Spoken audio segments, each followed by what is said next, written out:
Hey guys, Seafood Les Clements, Black Dragon Kung Fu here. Thanks for watching. I wanted to talk a bit about the theory of Centerline in Wing Chun.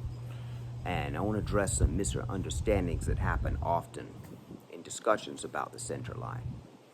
So, it can be easy to think, if we're learning in Silum Tao, that the Centerline can easy to believe that there's only one center line early on in Wing Chun training.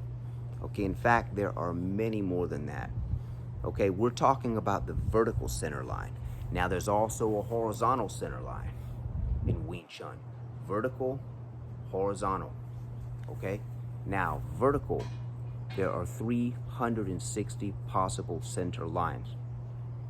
So, the constant criticism in Wing Chun is that you're off the center, you're off the center, you're off the center. Now, there are times when that is correct, okay, which is reasonable to point out. So if I come here and I punch this way, yes, I'm off the center. And I'm not saying that that is correct, but I'm saying the fist is still on a center. The body would have to move to correspond to that, you see. Now there's another center here. There's another center here. There's another center here. Here. 360 different center lines that are vertical, okay?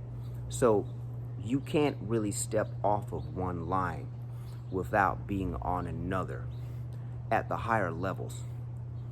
At the higher levels. At the lower levels, a person could be very off-center, not understanding the concept of the center line. This can also happen in the higher levels. There's intermediate, sometimes advanced students that really don't grasp the full concept of the center line, but that's okay because it's a very complicated thing to grasp.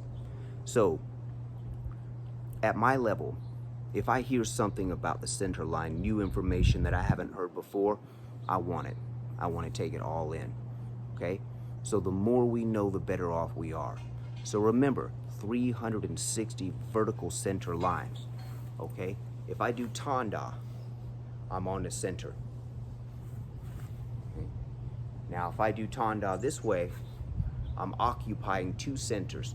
I'm occupying one here and another one here. So it's like this wedge, see? So the body is the central center line. And then 360 degrees outward for range. Here's a center, here's a center, here's a center, here's a center, all the way 360 times around, which would mean the spaces would be smaller between each other.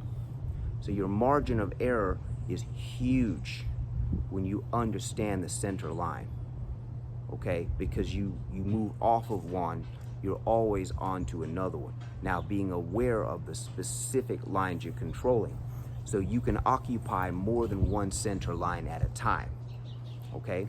You can occupy two centers with the double center line principle. From Chum Q, here it is. Stepping this way, here's one center here being protected, the other center is here, see? So it's the concept of angles, it's geometry, if you understand it. We're talking about a giant circle with 360 degrees, 360 vertical center lines. Now there's also horizontal center line, Chum Q, horizontal center. Okay. Horizontal center, see how I'm moving? There's a line here, as well as these lines here, okay? So, if you found this basic explanation, description of the center line in depth, click the like button, even better subscribe. Patreon is now up. If you feel like helping out, support the channel, it would be greatly appreciated. All right, Seafood Les Clements, Black Dragon Kung Fu out.